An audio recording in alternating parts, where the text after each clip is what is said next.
بسم اللہ الرحمن الرحیم۔ السلام علیکم ناظرین، میں ہوں شری عارف حمید بھٹی، پاکستان کی اہم ترین خبروں کے ساتھ۔ ناظرین، موجودہ پارلیمنٹ نے جو رسوائی، زبردستی، تشدد، ظلم، زیادتی، اغوا، جبر اور خرید و فروخت سے کر کے ترمیم کر کے حاصل کی ہے، شاید یہ دنیا میں کسی حکومت کے کھاتے نہ آتی ہو۔ یہ آئینی ترمیم کر کے بنیادی پاکستان کی عوام کو انصاف سے محروم کر دیا گیا ہے۔ چرچل نے کہا تھا کہ جب پوری دنیا تباہ ہو رہی تھی اس کا ملک، تو اس نے کہا تھا عدالتیں ٹھیک ہیں تو ملک چل پڑے گا۔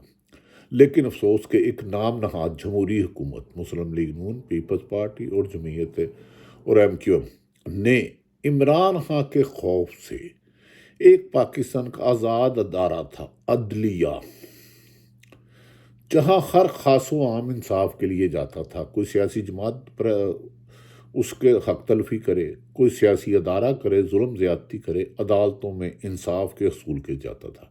لیکن آئینی ترمیم کر کے ناظرین یہ عوام سے انصاف کا حق بھی چھین لیا گیا، اور اس سے دنیا بھر کے میڈیا نے پاکستان میں اس ترمیم کو غیر آئینی قرار دیا، اور انہوں نے کہا یہ بنیادی حقوق کے خلاف ہے۔ وکلاء نے تو پورے ملک میں ہڑتال کرنے کا اعلان کر دیا۔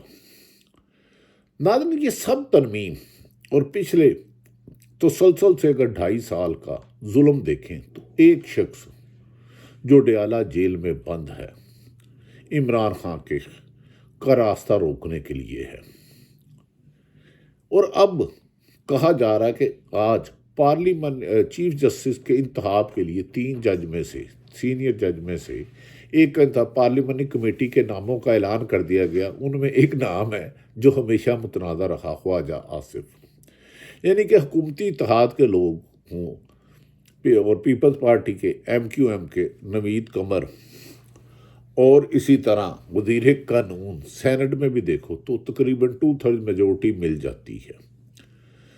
تو یہ تو کسی بھی قیمت پر ایسا چیف جسٹس نامزد نہیں کریں گے جو آئینی ماہرین کہتے ہیں جو انصاف کے مطابق چلے۔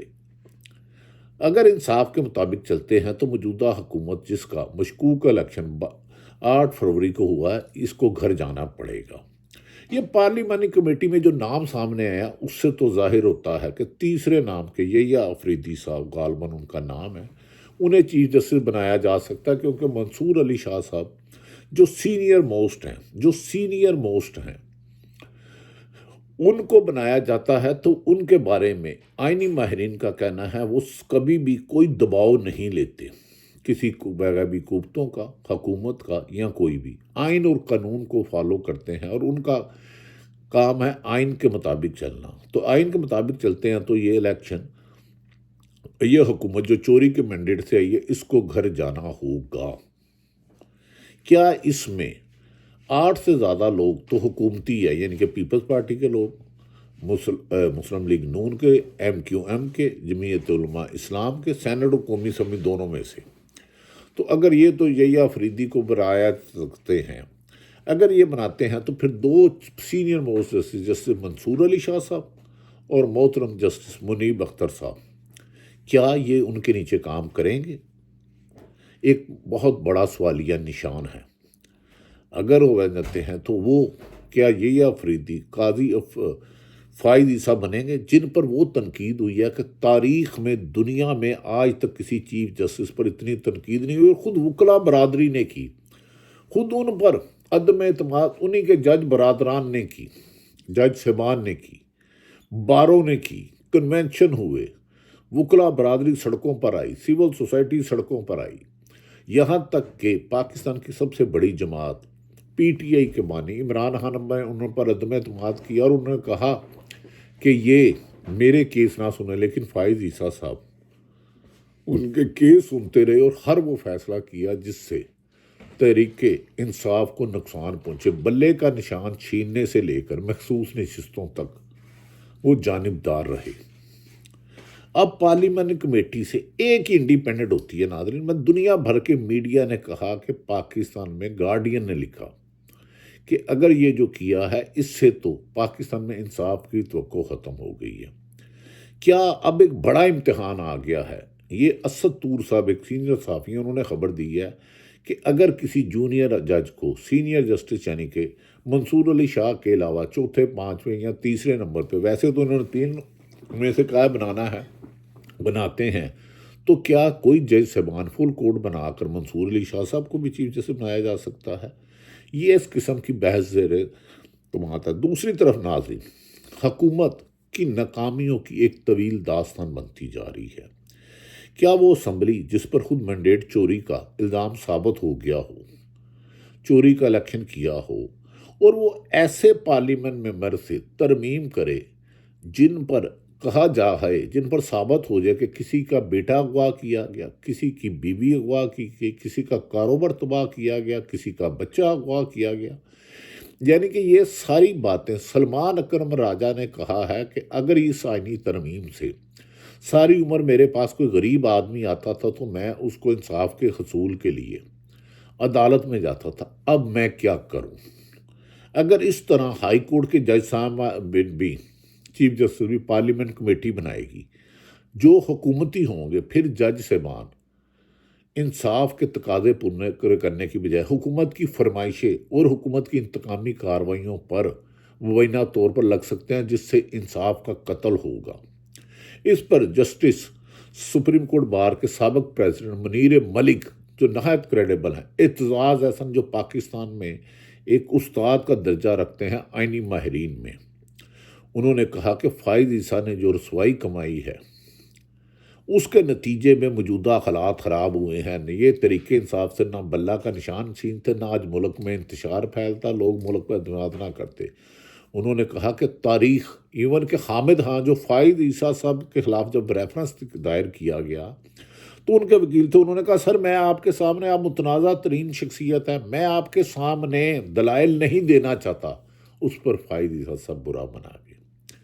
لیکن کیا فائز عیسیٰ صاحب نے جو اپنی پوری سروس میں کیا انہوں نے صرف چند لوگوں کی خصوصی خوشنودی کے لیے اپنے آپ کو ڈیمیج کیا؟ ہاں یہ سچ ہے، کیونکہ جو وکلا کبھی ان کے ساتھ ہوتے تھے وہ بھی ان کا تنقید کر رہے ہیں، ان کے فیصلوں کو تنقید کا نشانہ بنا رہے ہیں۔ انہوں نے کہا ان کے فیصلے تاریخ کوڑے دان میں پھینکے گی، اسے ریفرنس کوڈ نہیں کیا جائے گا۔ جیسے 45 سال بعد ذوالفقار قاری بھٹو کی پھانسی کے فیصلے کو غلط قرار دیا گیا، قاضی فائز عیسیٰ کے کئی فیصلوں کے بارے میں تاریخ یہی دہرائے گی اپنے آپ کو۔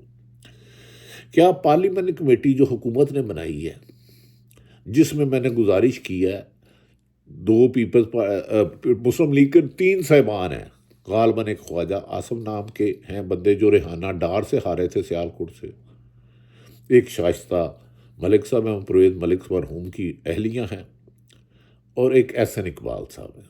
اب یہ وہ لوگ ہیں جب اسمبلی اور سینٹ کے اراکین کو یا ان کے رشتہ داروں کو ہراساں کیا جا رہا تھا، اغوا کیا جا رہا تھا، ایک لفظ بھی ان کے حق میں نہیں بولے اپنے ہی پارلیمنٹیرین کے بارے میں۔ حکومتیں تو آتی جاتی ہیں، ایک طرف کہتے ہیں یہ پارلیمنٹ مقدس ہے، دوسری طرف پارلیمنٹ مقدس ہے تو اس کے اراکین سینٹ ہو، ڈاکٹر زرقا ہو یا کوئی بھی کسی سیاسی جماعت کا ہو، اسے اغوا کیا جاتا ہے، اس کی خواہش کے خلاف اس کو آئینی ترمیم میں ووٹ دینے پر مجبور کیا جا سکتا ہے۔ تو وہ ترمیم کیسے جائز ہوگی؟ اگر کوئی ایک شخص کسی کے گھر ڈاکہ مارتا ہے اور اس ڈاکے کی رقم کو کچھ لوگ غریبوں کو دے دیتا ہے تو ڈاکہ تو اس کا جائز نہیں ہوگا، ڈاکے کی تو اس کو سزا ملے گی۔ ایک کوئی شخص ایک کسی سے جا کے خنجر لیتا ہے، خنجر بیچ کے بندوق لیتا ہے، بندوق لے کے ڈاکہ مارتا ہے، ڈاکہ مار کے پیسہ لوٹتا ہے، تو اس کو 3 جرم کیے، اس نے 3 جرم، ایک خنجر چھینا، ایک بندوق نے جائز لی، ایک کسی کو مارا، قتل کر دیا۔ تو فائز عیسیٰ صاحب آپ کے کچھ فیصلے تاریخ میں اچھے نہیں ہوں گے۔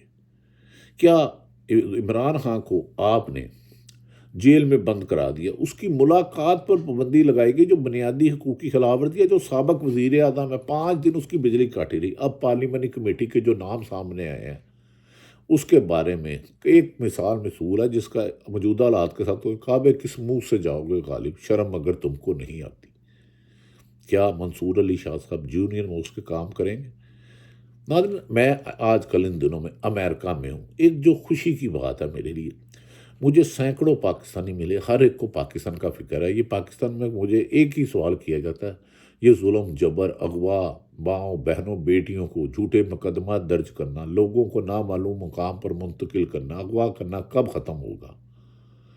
میرے پاس اس کا کوئی جواب نہیں۔ میں نے کہا اللہ سے بہتری کی امید رکھیں، حالات اچھے نہیں ہیں، حالات بظاہر بہتر نہیں ہیں۔ عدالت ایک امید تھی، پولیس سے لوگ مایوس ہو چکے ہیں، ایف آئی اے سے مایوس ہو چکے ہیں، نیب تو بدنامی کا باعث بن چکا ہے۔ وہ کرپشن روکنے کی بجائے کرپشن کو فروغ دینے کی وجہ بھی بتائی جاتی ہے۔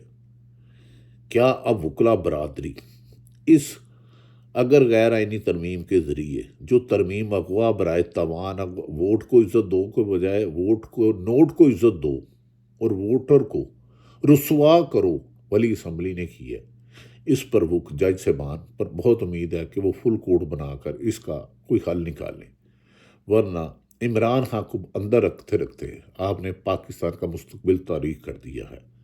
مجھے خوشی ہے کہ اوورسیز پاکستانی جہاں بھی رہتے ہیں، میں امریکہ جہاں گیا ہوں، سینکڑوں لوگوں نے یہی پوچھا کہ ہمارا پیارے وطن میں کبھی قانون کی حکمرانی ہوگی، کبھی انصاف کا بول بالا ہوگا، کبھی ظلم کرنے والوں کا خاتمہ ہوگا؟ میرے پاس ایک ہی جواب تھا، بظاہر کچھ اچھا نہیں لگتا، لیکن اللہ کے گھر نا امیدی کفر ہے۔ ہمیں امید ہے کہ یہ عوام جاگے گی اور ظالموں کا راستہ روکے گی، ہاتھ روکے گی۔ اسلام میں بھی یہ ہے کہ جب کوئی ظلم ہاتھ روکو تو اس کے 3 درجے ہیں، ہاتھ سے روکو، ہاتھ سے نہیں روک سکتے تو زبان سے روکو، زبان سے نہیں تو دل میں برا جانو، لیکن اب دل میں برا جانا ایمان کی سب سے کمزور نشانی ہے۔ بہتر یہ ہے کہ وکلا نکلے، لوگ ان کے ساتھ نکلے، اور پہلے دوسری طرف کہا جا رہا ہے پی ٹی آئی کے منرف اراکین کو ان کی رکنیت ختم کی جائے۔ یہ تو پی ٹی آئی کا انٹرنل معاملہ ہے، لیکن پہلے چیک کریں کیا واقعی کسی کی بیوی، کسی کا بیٹا، کسی کی بہن یا اس کو اغوا تو نہیں کیا گیا؟ کن حالات میں انہوں نے پارٹی چھوڑی؟ پارٹی کسی بھی قیمت پہ نہیں چھوڑنی چاہیے، میں اس حق میں ہوں، لیکن یہ جاننا تو ضروری ہے نا۔ اگر ایک کوئی ایم این اے ہے، کوئی سینیٹر ہے، اس کا کاروبار تباہ کر دیا گیا، اس کی فیملی میں سے کسی کو اغوا کر کے اس کی ویڈیو دے دی گئی، تو وہ کیا کرے؟ اپنی اولاد مروا دے؟ ہاں، اگر کسی نے یقیناً جو منحرف ہوئے ہیں کیونکہ انہوں نے حلف لیا تھا طریقے انصاف کے ساتھ چلنے کا، انہوں نے اچھا نہیں کیا، لیکن حقائق جاننا بھی ضروری ہے، حقائق جاننا بھی ضروری ہے۔ اب دیکھنا یہ ہے کہ جو نئی پارلیمانی کمیٹی بنی ہے وہ چیف جسٹس کے انتخاب اور ہائی کورٹ کے جج صاحبان پر کیا فیصلہ کرتی ہے۔ تاریخ اچھے کام کرنے والے قائد اعظم کو آج بھی زندہ کہتی ہے، اور میر جعفر اور میر صادق بھی مشہور ہیں جنہوں نے ہمیشہ اپنے مفاد کے لیے ملکی مفاد کا خاتمہ کیا۔ کیا بانی پی ٹی آئی رہا ہوں گے یا نہیں ہوں گے؟ کیا اب موجودہ پارلیمانی کمیٹی یعنی کہ حکومت ہی آسان لفظوں میں کہہ دیں کسی ایسے شخص کو چیف جسٹس سینئر موسٹ کی بجائے جونیئر کو بنا کر اپنے مقاصد حاصل کرے گی، یا انصاف کے حصول کے لیے جج، وکلا، عوام کوئی کردار ادا کریں گے؟ حکومت سے تو کوئی اچھی توقع نہیں، لیکن پی ٹی آئی بھی جبر ظلم برداشت کر کر کے لگتا ہے بظاہر تھک چکی ہے۔ اب توقع یہ کی جا رہی ہے کہ جج صاحبان اگر کسی جونیئر کو کہا جائے تو وہ انکار کر دیں گے، کہیں جی منصور علی شاہ صاحب کریڈیبل ہیں، ان پر کسی کو کوئی اعتراض نہیں، انہیں بنایا جائے۔ باقی موجودہ حکومت سے تو اس نے ظلم کی انتہا کر دی، اور میڈیا نے بھی فار سیل کا اپنے چہرے پر جو بورڈ لگایا، کچھ لوگوں نے، تمام میڈیا نے نہیں، وہ بھی سیاہ ترین رہے گا، اور تاریخ انہیں اچھے لفظوں میں نہیں یاد کرے گی۔ اللہ تعالیٰ پاکستان کا حامی و ناصر ہو، پاکستان میں انصاف کی حکمرانی ہو، آئین کا بول بالا ہو، ظلم زیادتی کرنے والوں کو خاتمہ ہو۔ اسی سے دنیا بھر میں پاکستان کی بہتری کا امیج جائے گا اور پاکستان ترقی کرے گا۔ پاکستان زندہ باد۔